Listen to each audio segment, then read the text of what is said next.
So we're going to start with you. You're going to introduce yourself, what you do, and the company you do it for. And then once it gets over to you, it's going to come back to me, and then I'm going to hit you with as many curveballs and questions that you can't answer as possible, okay? That's the story of governance anyway. Keep it spicy. Keep it spicy. Bet. All right, let's go. Okay, nice to meet you everyone. I'm Yudai of Fracton Ventures. We are an incubator based in Japan, in Tokyo. And I have been running this incubator since 2021. I have been working in this crypto industry, everyone called blockchain industries since 2017. So I could see lots of up and down in crypto, and also started a founder community in Japan, and that is connecting to my incubator as well. So we are focusing on Ethereum protocol incubation, top of Ethereum ecosystem, our layer 1, layer 2 as sidechain as well. So yeah, happy to join this panel as well. Hey everybody, I'm Lane, head of research at the Near Foundation. I've been working full-time in the industry since 2017. I was an Ethereum core developer back in the day, and I've done a bunch of other things since then, helped launch a project called Space Mesh.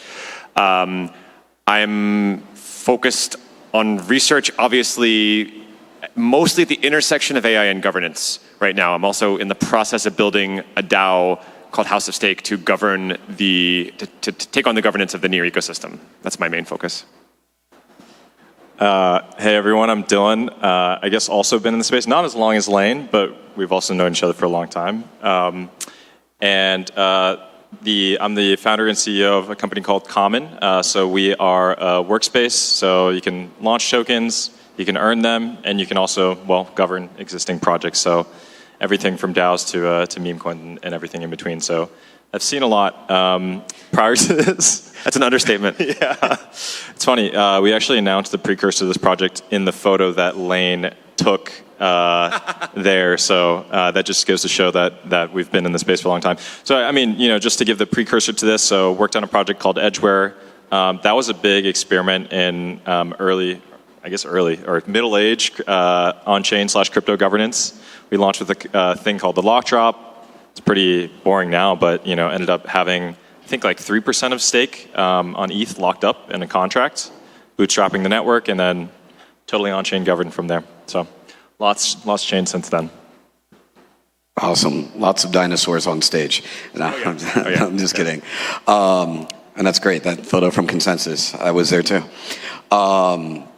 So I personally, I've been in a lot of DAOs. I purchased a lot of tokens and NFTs and membership passes and all sorts of forms to be filled out, and done all the hoops and prerequisites of, swimming with sharks and running with wolves in order to get into a Discord, only to see people slowly stop showing up and decisions get stopped and no train can leave the station because of the way that DAO is structured. So I personally think that DAOs don't work, but I have seen when they do work, and Nouns DAO is a perfect example of that as a global one. Pizza DAO is another one that's worldwide and activating worldwide and feeding people and giving back in a philanthropic way. So, contrary to what I just said of them not working, there are some examples that are select. That said, what would you say is for, starters, what is a DAO mechanic or group or collective that you like because of it working? What is an example of one that works and a reason for the governance model for it? Do you have any examples of one that you like and maybe the reason why? So the question means a more incentivized model or something? Yeah, I mean, if you guys have been in the space for a while, which you have been, obviously you've participated in a lot of different types of groups and communities and cultures. A lot of people don't know the beginning, middle, or end of getting into a DAO, let alone what the reason for them being structured in the ways that they are. So I'd be curious of kind of what's a good example of one that works. Yeah. I am thinking DAO is a kind of more human coordinatable space in the market, in the top on chain or on smart contract as well. So as a meaning of this, when I see first time the DAO in the beginning time of history of Ethereum. I think like, this is a kind of like an opportunity to like a human can coordinate together top on the space on chain. The reason is like the normally like or the few limited like information can accessible like from the market or for VC. VC can only get like information, and for just through the information they can invest a lot for startups. But like the type of opportunity, the limitation or information opportunity will unlocked by like on chain, and everyone can start like what we can do, what I can help for this invested project. So that's the reason like I honestly, I super likely to like investment DAO model as well. The investment DAO, someone say like investment DAO is kind of VC. I don't think so. The investment DAO is more human coordinated collective model to do it. So that means like when I joined the investment DAO as my name, like maybe I start to thinking about how I can contribute, how I can support from my experience. So I'm living in Tokyo, so that like when something like I can help from Tokyo or Japan, something like a collaboration, something I can help. So I think this is the type of opportunity to do it. So just to read my answer is like investment DAO is very unique, honestly, even right now to do for me. Yeah, I like that idea because it's basically like you're describing the equivalent of a family bank or a team bank, where funds could probably only be released through some type of multi-sig wallet and multiple signatures to, access that fund or those funds, and then you can distribute them transparently on chain in seconds from anywhere in the world. And I think that's great. How about you guys? I'm going to give you two answers briefly and a little bit outside the box. And I also want to agree with the statement you said that most DAOs just don't work, and the ones that do are kind of the exceptions that prove the rule. DAOs I've seen work really well are really small, simple DAOs. So shout out to Pizza DAO. I think it's a great example. Spa DAO is another example. Hot Pot DAO, groups like this. And I think, look, at the end of the day, they're effectively glorified Telegram groups. Maybe they have a multi-sig. In some cases they do, to fund events or something like that. But they're simple. They're affinity groups, right? They're focused around a small, thing that people are passionate about. Pizza is a great example, right? Or sauna DAO, right? They don't overcomplicate things with, issuing tokens. That tends to make things more complicated. And then the other answer I want to give, which again is a little bit outside the box, actually is the original DAO, which is Bitcoin, right? I think Bitcoin's the best example we have of a pure DAO, which is to say that it's like a simple system of economic incentives, like a mechanism design that actually has resulted in many thousands, probably millions of people at this point around the world, all working towards a common goal, which is to keep the Bitcoin network alive, to add hash power, to keep it producing blocks, et cetera, in a very decentralized fashion. And I think it's been pretty successful in terms of its governance. So I think of that as the canonical DAO in my mind. No, I think that's a great answer. And just to expand on that definition of DAOs, because I think we all had a little bit of amnesia or Alzheimer's like maybe 4 or 5 years ago, where it was just synonymous with on-chain voting, and that was just like a thing. Certainly, like the product that we built around was really premised around that at the time. But just being able to interact with everyone across the globe, doing something and having that ritual is really important. And Bitcoin being the original, I kind of want to just kind of lay out maybe like 2 other ingredients for what might be successful DAOs. And so, Pizza DAO as well as Nouns, like they all have like rituals and cadences. So, hey, you're going to organize an event around this, Taiwan Blockchain Week or KBW, or weekly distribute grants. And, when you see kind of like I won't pick on any names, like what L1 or L2 treasuries, the grant giving isn't really strictly on a cadence. The outcomes are really hard to judge in those things, and those are kind of like 2 axes in which like things kind of end up falling apart. And we've certainly seen our fair share on the forum. So yeah, just being able to lean in on having that ritual, having that cadence, and just like clear, decidable outcomes. So I would even say the DeFi DAOs, so Aave, and just having like asset listing and other types of decisions within that may be more controversial. Risk management, stuff like that is a little bit harder to say like, hey, you should be more risk on, risk off. But everyone can say, hey, we'd like more assets, and we want to do it in a safe way. Yeah, and the more I think about being down and out in crypto, the more I think about DAOs and how they're not really decentralized and not really autonomous. So it's kind of, not to downplay it, but Yeah, That's why the research is important. AI and We're working on governance it. We're is working on coming. We're working on it. you know, who makes up these things? But I don't make the rules. I play the game. I like it. I enjoy it. I do appreciate the fact that peer-to-peer networks and group decision making, and you know, most group projects fail. Let's face it. So that's why a lot of DAOs don't work. Also, by the way, what we're doing is hard, right? It's like we're not doing it because it's easy. We're doing it because it's hard. We're trying to like change the way humans work together. That's not going to be an easy task, right?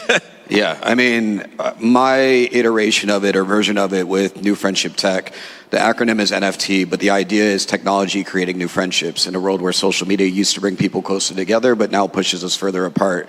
But with that, there's a value layer to it, which is a tokenized community, and the goal is to turn social currency into equity by way of participation. Every single time that we are a consumer or a repeat purchaser of any company, whether that's Amazon or Netflix or Hulu or Nike or whatever, we don't get stock in that company. We don't get shares of that company. We don't get tokens from that company. They don't give us a holiday airdrop. If anything, you're lucky to get a buy one, get one free, which just has you spending more money with them with no real reward. But you would think that after 25 years of buying Air Force Ones that they should give me a private Air Force One plane, you know? Maybe not that big, but I think the opportunity of a lifetime exists with blockchain and these tools to really redistribute wealth in unique ways. And that, in my mind, is the future of business. It's direct to consumer and owning your ecosystem. And a lot of governance and DAOs is around that ecosystem ownership and management and maintenance. So with that said, you know, if you take away the financial incentive, what incentive is there to continue building these rules and regulations and terms and, you know, lines? If you remove the lines, what's the value of what you're building? Yeah, this is a very good question, honestly. So, like, you know, just an easy answer people can easy to find is, like, you know, who bought it, like, a proposal, like, are receiving a few small, like, rewards or something. But I think it doesn't work. The reason is that, like, you know, the reward only for earning a reward for voting is not a sustainable model to do it. So how we can create like the voting is like a requirement level to like for DAO or token holder.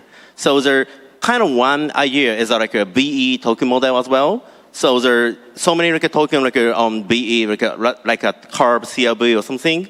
So the locking token and for our, you know, showing like I am betting like this token in over a year level, and also like receiving voting rights and a lot and more bigger amount of like a single token, and also start to like joining governance. I think the model sounds like really cool, but kind of like, you know, the one biggest question is like even this model too, like, you know, I don't have a idea to like, you know, keep believing the future like voting will keep our all over border of who will keep voting in the future. But like, I think like it's a better model to like a BE model as well. For me, it kind of comes back to like the two other. I actually really like that answer as well.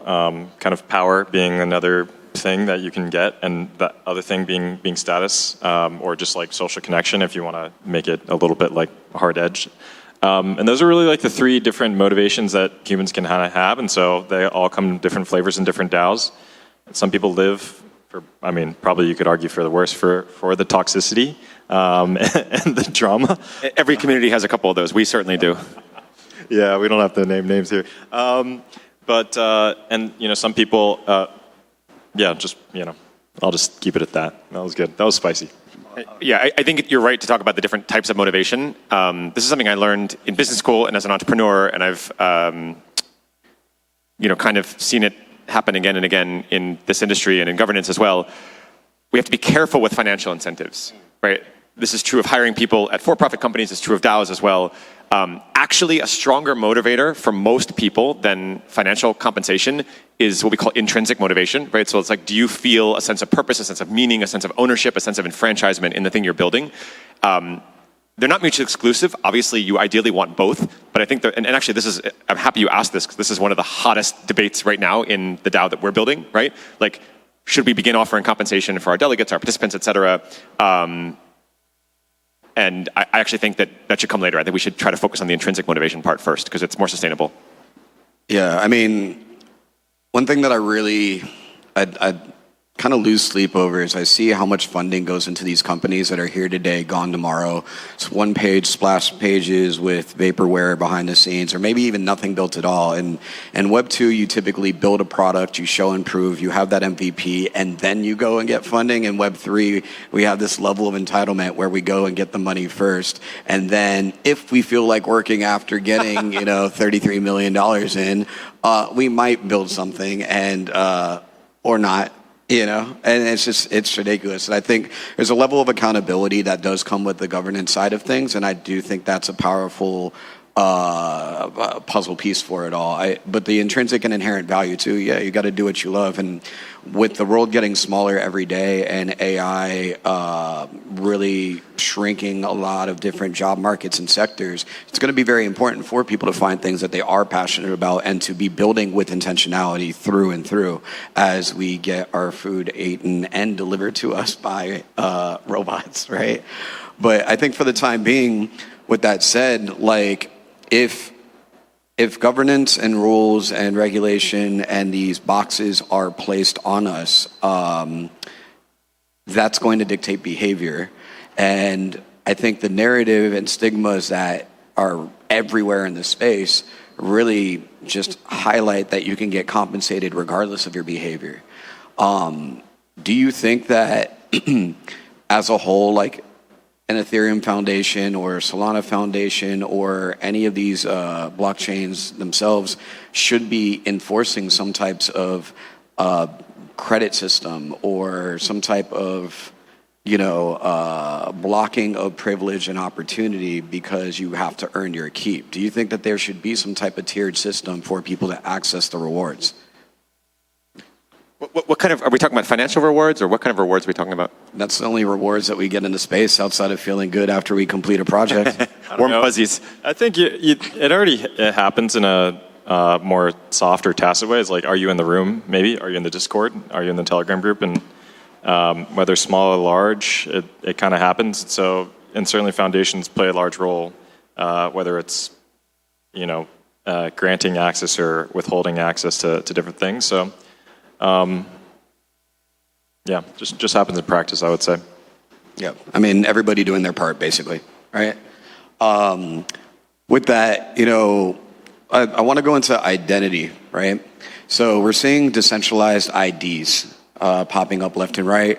I just did an event in Los Angeles with WorldCoin and World and their orbs, and half the people wanted to get scanned, the other half didn't. And the conversation that we had on stage went viral on Twitter, and we had to delete it. Or we made the decision to delete it. What was the? Should you rehash it? Well, I'll let you guys decide. At the end of the day, like, I personally think that on-chain identity is a valid conversation. When I was brought into this world, it would have been nice to have a crypto wallet that's running alongside with me, that's appreciating in value with assets that people are procuring, or even my parents being able to DCA money into that account. So when I graduate school, it's there for me. But with this, right, there's a lot of power and responsibility that comes with who's managing this, where we're seeing platforms like 23andMe or Walmart and Amazon getting hacked and these data breaches and leaks, and then we're seeing bridges also get hacked for multitudes of millions and billions of dollars. So what are your thoughts on identity on chain, or how to protect your, I won't say anonymity, but your name, image, likeness?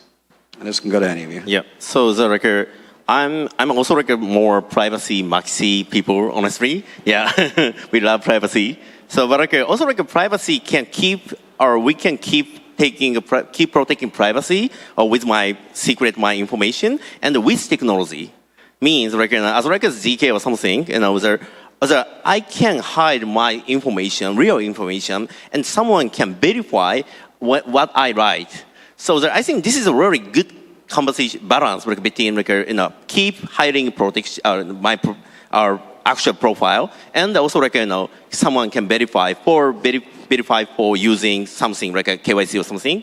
So more important things is how we can find really good balance between the technology and keep protecting privacy. So I don't want to lose my privacy. it says like its own chain, like its own chain is connecting to my social identify something, I can do something, means, someone can allocate money to me, so like, please vote for to next proposal to yes or something. This is a weird situation, can easily to happen.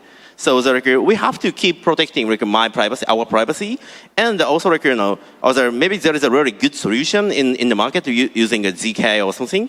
So I'm super interested in this future of like thinking about. I think people used to really focus on, or at least the education that I was giving in the rooms that I was in. I onboarded hundreds of thousands of people during the pandemic to the space, but we were always teaching privacy, self-sovereignty, ownership, starting with the Bitcoin white paper, and then moving on from wallet to wallet, platform to platform, metaverse to metaverse, marketplace to marketplace, blockchain to blockchain. And what I realized is, in that time frame, people really weren't trying to maintain anonymity and stay anonymous to do bad shit with their friends. They were actually trying to protect their identity and their self and their personal brand. And I think more and more with deepfakes and AI and voice modulation and all of these different things that are being trained on this is uniquely you, right? But on the same token, it's like so easy to clone a profile in an account. So, pro or con, decentralized IDs? Yeah, you go ahead. I was going to say, I think you guys already hit it on the head, but they're tied to the hip, privacy and identity. Kind of, I don't know if it's a funny joke or not, but it's, I never want to fill out another KYB or KYC form ever again. So just like that leg being super, super important. And then the second axis, I don't know, third part of the argument or just like dimension to this isn't like, identity is not one-dimensional, right? And so, you could be this to your bank, this to your mom, your dad, your parents, your friends, and stuff like that. And so, all those, but definitely having a version of that live on-chain is super, super important. Just, got to preserve that privacy. Yeah, I think we're all pretty aligned. Definitely, thank you for making the point. I was going to make that point as well. I think the first thing I'd say about identity is that it is complex, right? Any attempt to reduce the complexity of an individual person to like a single cryptographic identity, a single key, single account, whatever like that is just bound to fail for the reason that you just said, right? Which is that I am definitionally a different person with my family than I am with what you just said, right? In different contexts, different social contexts. And that needs to be preserved online. And I think that's the challenge with biometrics. It's a challenge with things like World ID. To be clear, it's good they exist, right? I think it's awesome that World ID exists. Shout out to them. And they're doing an event like right next door as well. They have a pretty strong presence here in Taiwan. There's certain types of applications, I think, where that makes sense. And I think you should have the option to opt into that, right? For those applications, but you should also have the option to opt out. You shouldn't be required to do it. And I think the other important thing is that we preserve privacy and we preserve pseudonymity, which is to say you should be allowed to have multiple identities, multiple wallets in multiple contexts. I think that's kind of the key piece of the puzzle. Yeah. So, obviously, I'm in agreement with no more KYC, no more forms. I'm all right with, Clear and PreCheck already have all my info anyways, and not hard to find. But I get also not wanting people to look into my wallets and try to plan their next move,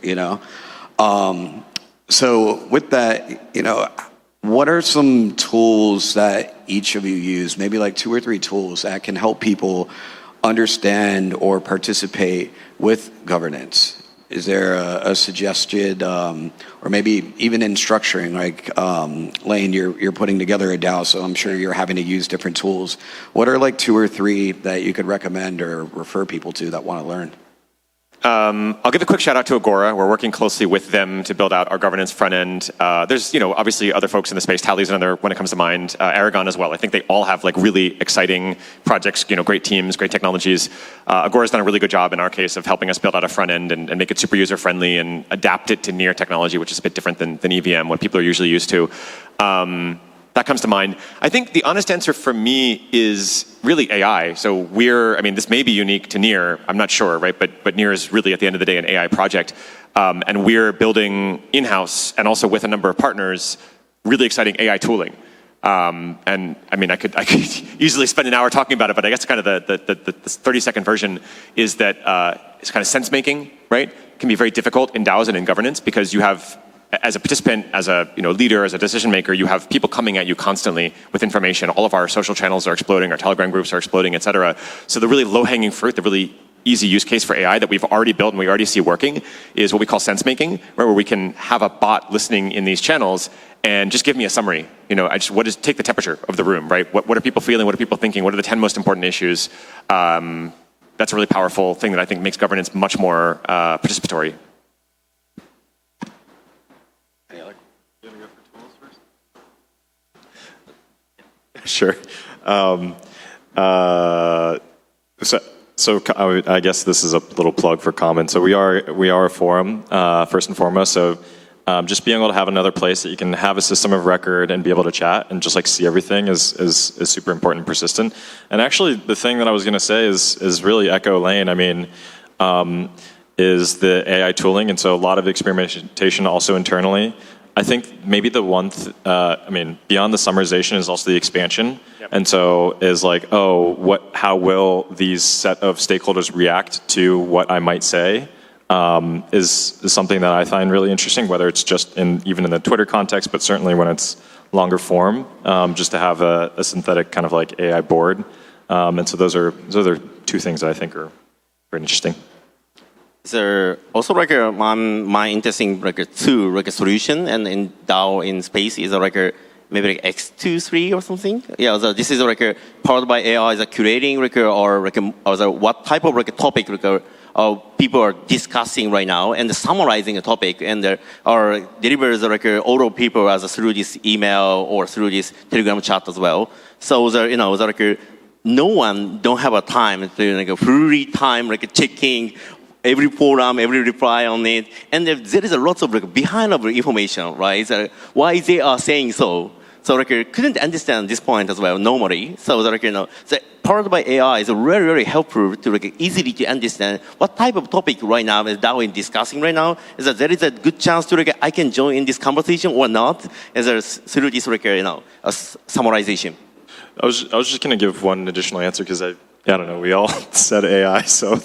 Markets just also being really powerful. So, certainly and we really should roll this out because I feel like crypto, broadly speaking, is prediction market. So obviously super influential right now, just from a election standpoint or even like forecasting rates and what might happen in the next thing.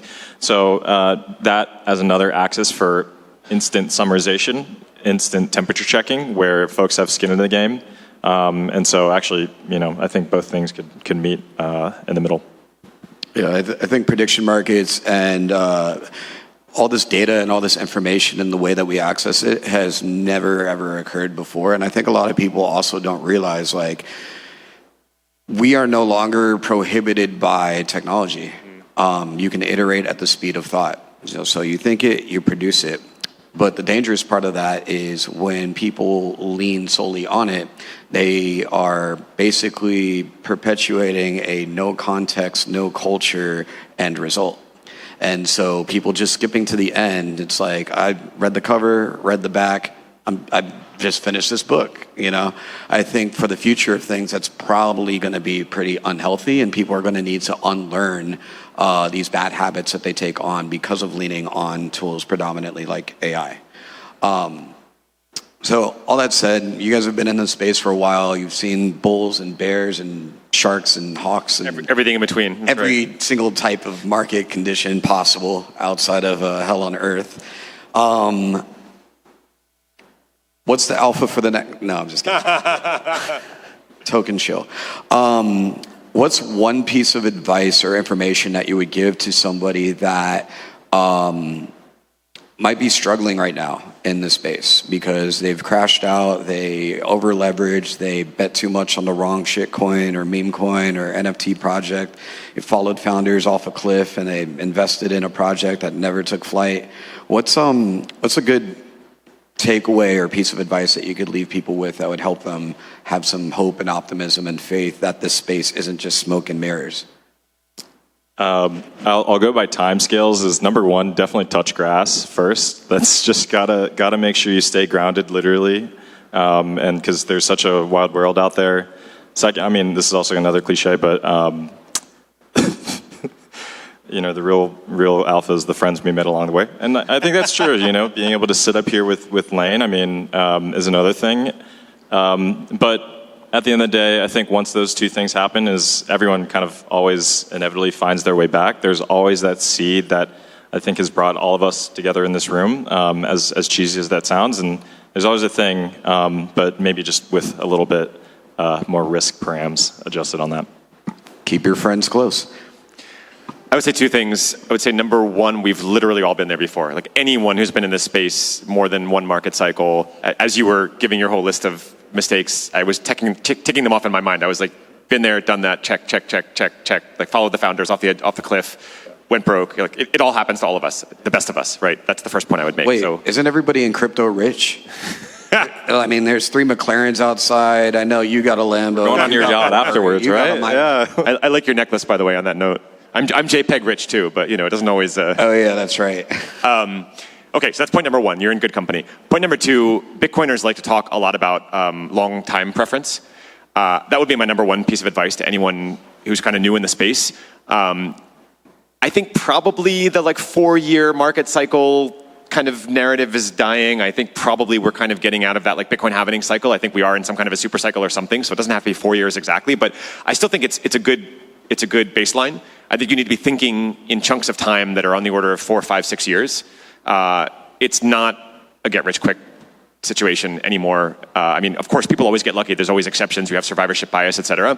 But I think if you're thinking long term, if you're thinking 5+ years, you're going to do just fine, right? So dollar cost average, as you mentioned, make long term bets. It's going to work out just fine. It has for the past 10 years. I see no reason to believe that won't continue. Yeah. So one message for me is governance is fun, better than your imagination. So let's contribute to DAOs and to check the reality of DAO, honestly. And so you can show something, you can propose something if you have a motivation to do it.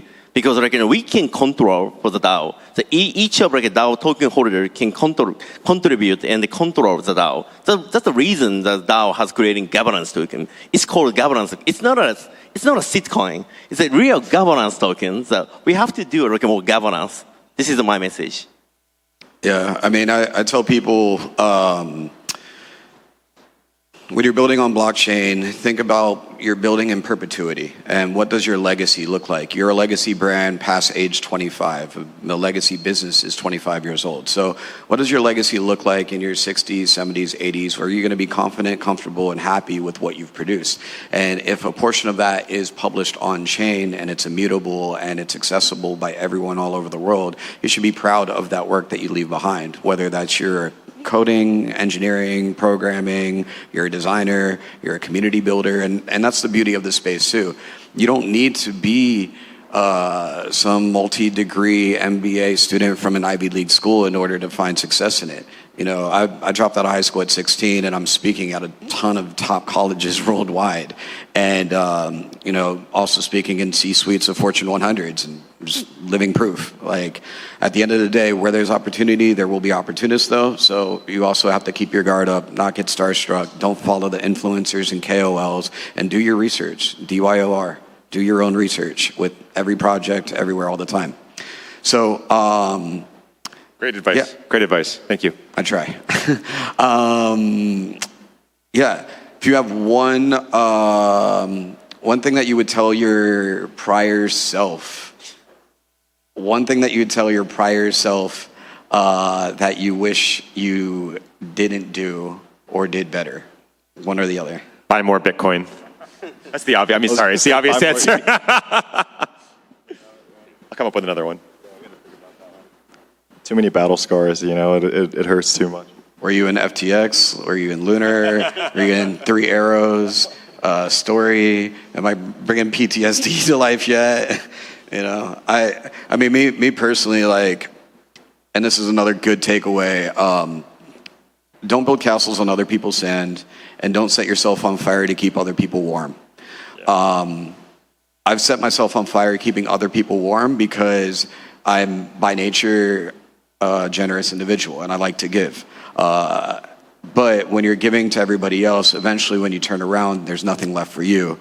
And you don't really know if people are going to do the same to you as you do to them. Even though you might have good intentions and a pure, genuine, honest experience with others, There's nothing to say that they have to do anything good for you. So when you're seeing these projects launch and you have the opportunities to get involved early, take care of yourself first, and then apply that mass to others, right?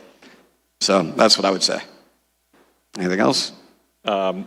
Maybe kind of related to that is just have conviction. I mean, the one thing that we were talking about was listening to KOLs. Like maybe that's just an example of borrowed conviction. And so whether there's a lot of fear, there's a lot of FUD out there, and so just making sure that like you're not using that to anchor your emotion. I think that's certainly something that I would tell myself is just like make sure at the end of the day you're still listening to yourself, thinking through those things, and taking it not easy, but like day by day.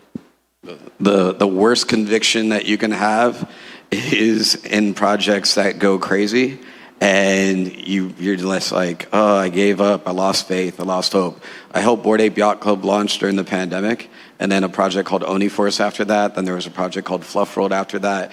When Luca took over Pudgy Penguins from Cole, I was on the phone talking marketing, and I said the stupidest thing ever, which was, there is no way in hell you are going to be able to turn around this project.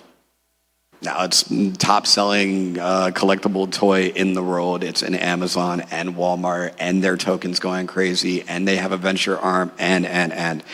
You miss 100% of the shots you don't take, so take all the shots until they got to take you off the floor. That's our time, guys. I appreciate you all. If you can't give a round of applause. Thank you. Thank you, everyone. So much.